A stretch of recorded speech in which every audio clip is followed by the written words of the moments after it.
ഈ ലോകത്തുള്ള ആൾക്കാരെല്ലാം കഷ്ടപ്പെടുന്ന എന്തിനാ അറിയാം? സുഖത്തിനും സന്തോഷത്തിനും വേണ്ടിയാണ്. സുഖത്തിനും സന്തോഷത്തിനും വേണ്ടി മാക്സിമം അവർ കിടന്ന് കഷ്ടപ്പെടുക. അപ്പം ആ കഷ്ടപ്പാടിനകത്ത് ഒരു 90% കിടന്ന് കഷ്ടപ്പെടുന്നതിനകത്ത് 10% സന്തോഷം കിട്ടും. പിന്നെ ആ 10% കഴിയുമ്പോഴത്തേക്ക് പിന്നെയും ഈ 90% വേണ്ടി കിടന്ന് കഷ്ടപ്പെടുക. അപ്പോൾ ഈ കഷ്ടപ്പാട് എന്നുള്ള വാക്ക് ഉണ്ടാകുന്നത് നമ്മൾ ചെയ്യുന്ന ജോലിയെ അധിഷ്ഠിതമാക്കിയാണ് ഇരിക്കുന്നത്, അല്ലേ? നമ്മൾ ചെയ്യുന്ന കഷ്ടപ്പാടെന്ന് പറയുന്ന ജോലി, ആ ജോലി അത് നമ്മൾ തിരഞ്ഞെടുക്കുന്നതിൻ്റെ പ്രശ്നമാണ് നമ്മൾ കഷ്ടപ്പെടുന്നതെന്ന് പറയുന്നത്.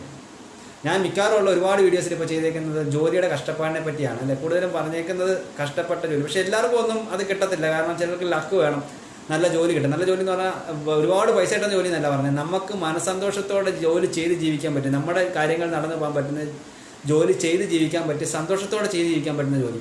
അത് ചിലർ തിരഞ്ഞെടുക്കുന്നതിലുള്ള തെറ്റ്, ചിലർ അടിച്ചേൽപ്പിക്കുന്നതിലുള്ള തെറ്റ്.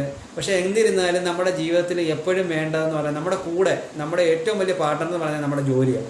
അതിൽ ഹാപ്പിനെസ് ഉണ്ടെന്നുണ്ടെങ്കിൽ ഒരു കഷ്ടപ്പാടും കാണില്ല. അപ്പോൾ നമ്മൾ കഷ്ടപ്പാടല്ല, ഇഷ്ടപ്പെട്ട് ജോലി ചെയ്യാൻ ശ്രമിക്കുക എന്നാണ് ഞാൻ എപ്പോഴും പറയുന്നത് എല്ലാവരും.